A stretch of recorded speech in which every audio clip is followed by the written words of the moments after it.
여러분 안녕하세요. 지민이 크리켓입니다. 오늘은 양심을 개발했을 때 우리가 얻을 수 있는 부분에 대해서 이야기를 해볼게요. 양심 개발을 하다 보면 때를 인지하는 관점이 생기는데 어느 날 어느 시점에 내가 경험해야 될 무언가가 있다. 인연이 될 수도 있고 어떠한 일이 될 수도 있고 한 번의 선택으로 나비 효과적인 일들을 끌어오는 상황들이 분명히 존재한다라는 걸 알 수가 있습니다. 그 과정 또한 나의 삶이기 때문에 내가 지속해온 인연에 대해서 좀 다른 관점을 갖게 된다는 거예요. 일종의 깨달음이죠. 그리고 깨어남이고, 제가 친구 집에 놀러 갔어요. 근데 그 친구 방이 되게 지저분한 거예요. 그런데 그 친구는 아무렇지도 않습니다. 왜냐하면 항상 보던 방이니까. 그것처럼 우리의 인연도 항상 보던 인연들이 있어요. 가족, 친구 이런 존재들. 그런데 깨달음이 오면요, 내 인연에 대한 생각이 변하게 된다는 거예요. 좋음과 나쁨을 떠나서 더 이상 감정이 올라오지 않는 거죠.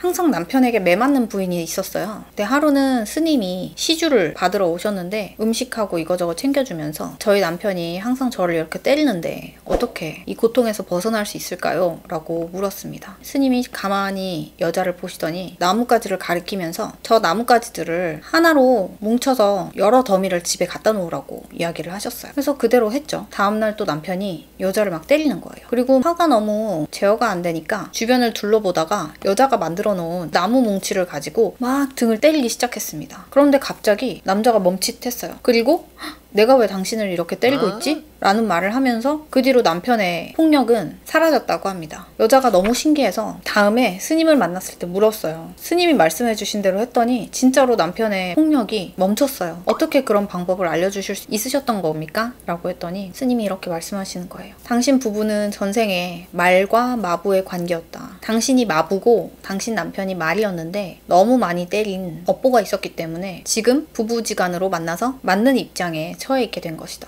라고 했습니다. 불교는 항상 전생의 인연법을 이야기하잖아요. 과거에 내가 산 대로 지금 현재를 살게 된다. 지금 현재를 어떻게 사느냐에 따라서 다음 생이 달라진다. 하지만 대부분의 사람들이 전생을 볼 수 없어요. 단순히 그런 이치만 가지고는 납득을 하기 어렵습니다. 그런데 우리가 이번 생에 양심을 밝히는 노력을 하잖아요. 그러면 깨달음이 생겨요. 깨달음이 생기면 업보청산을 할 수가 있게 됩니다. 사람은 특정한 감정들이 반복적으로 올라오는데 영적인 관점에서 봤을 때 그건 그냥 업보예요. 근데 양심을 밝히려고 하면 옳고 그른 것에 대한 판단이 섭니다. 거기에서 끝나는 게 아니라 어느 시점에 의문점이 생기고 내가 하던 행동 말고 진리적인 관점으로 바른 행동을 하려고 조금씩 노력을 해봐요. 사람이 한 번만에 고쳐지는 건 아니지만 시작이 반이라고 그 노력들이 어느 정도 임계치가 쌓였을 때 딱 달라진다는 거예요. 그리고 더 이상 과거의 나처럼 특정한 상황에 흔들리거나 유혹됨이 없어진다는 겁니다. 그게 양심 개발을 통해서 가능한데 그 결과의 끝판왕이 바로 지금 맺어진 인연들에 대해서